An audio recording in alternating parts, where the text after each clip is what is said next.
नमस्कार Prius corner रे आपको स्वागत। आज देखंतु काबुली छोला तरकारी काबुली चना तरकारी केमती विदाउट ओनियन गार्लिक रे गोटे ट्रिक रे तैयारी करछे देखंतु। सेति दरकार सामग्री प्रथमे काबुली छोला को राति बतुरी देती 8 घंटा ताको लुण पकई सिझे रखी तापर गोटे कड़ाई रे तेल नेबे रिफाइन तेल से किसी अदा छेचा पकई से अदा छेचा टिके हो गला परे तापर टिके कलर पे काश्मीर चिली पकई देबे।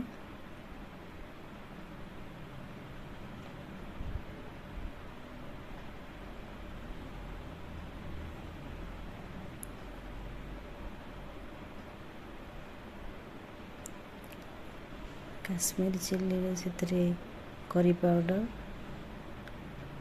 तापरे धनिया पाउडर हल्दी लुण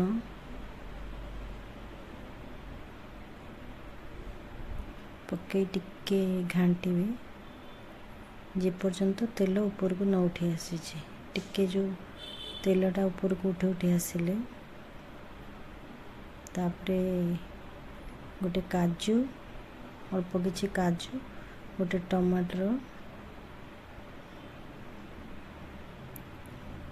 पेस्ट तैयारी करी रखी से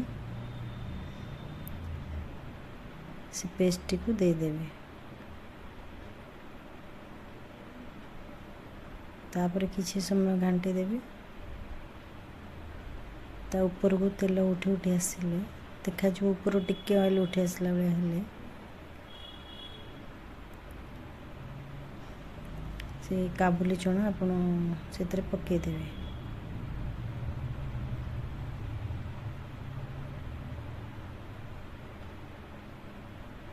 आ प्रथम ट्रिक हैला जो चना रु किछि से काबुली चना रु किछि पाटी की रखी देथिबे कारण ग्रेवीटा पतला हो जिवो सेथिबे सेटार अल्प किछि पाटी देले तो ग्रेवीटा टिके बहल रहिबो कारण सेते किछि आलू दिया होनी।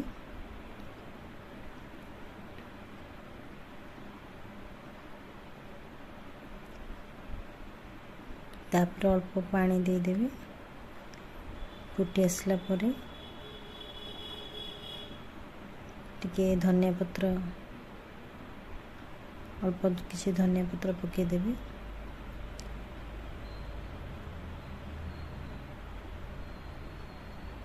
तापर गरम मसला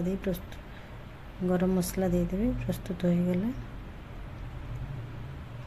काबुली चना तरकारी। मो चैनल आपन को जदि भल लागुची लाइक करिवे कमेंट करिवे शेयर करिवे सब्सक्राइब करिवे।